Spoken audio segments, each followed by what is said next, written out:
Hello everyone. In the past years, people used to sit outside their houses for hours in the sun. But with time, they started realizing that sun rays are damaging to the skin, so they should avoid them. Myself, Dr. Bhavna Mangla. In today's video, I'll be discussing all about the sunscreens, the factors that depict the efficacy of the sunscreen, how much quantity of sunscreen you should use, the types and benefits of the sunscreen, and the formulation that you should apply according to your skin type. So sun rays are mainly categorized into three main rays: ultraviolet rays, visible light and infrared rays.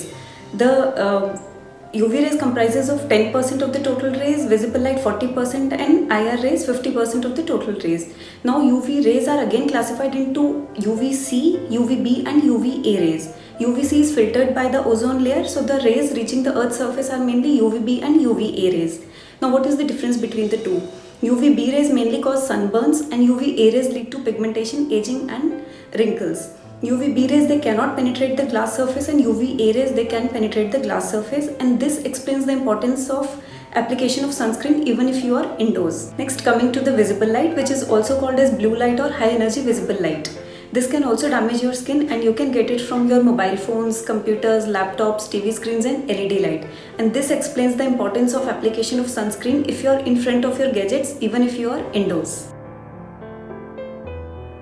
SPF should be more than 30, PA rating should be more than triple+, it should be a water resistant sunscreen and a broad spectrum sunscreen, means it should give protection against all ultraviolet rays, visible light and infrared rays.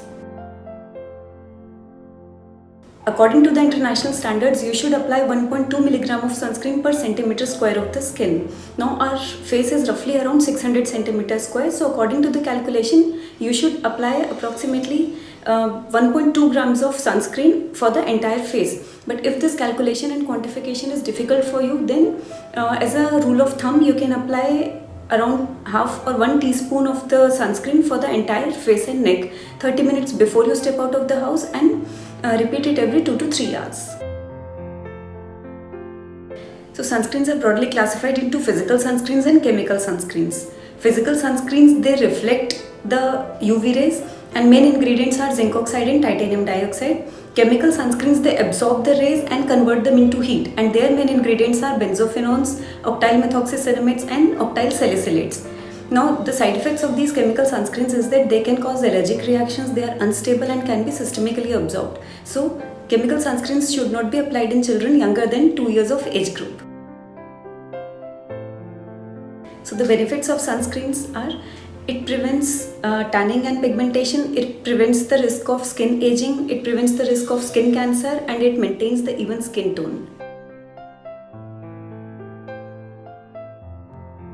If you have an oily skin, then you can opt for gel base or emulsion base or matte finish effect sunscreen. Nowadays silicone based sunscreens are in the market, and they give a very smooth and velvety texture to the skin, but make sure you avoid them in the acne prone skin.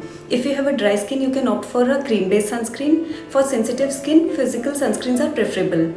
Nowadays in the market, these tinted sunscreens have come up, and they give a very nice BB cream effect, and they are protective against all UVB, UVA rays, visible light and infrared rays.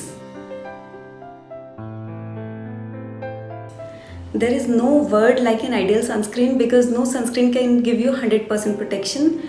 But the factors that you should look for, as discussed earlier, are SPF should be more than 30, PA rating should be more than triple+, it should be a water resistant sunscreen and a broad spectrum sunscreen, and of course the formulation of sunscreen should be according to your skin type. I hope the video will be useful to you, and I appreciate you all for watching the video. Thank you so much.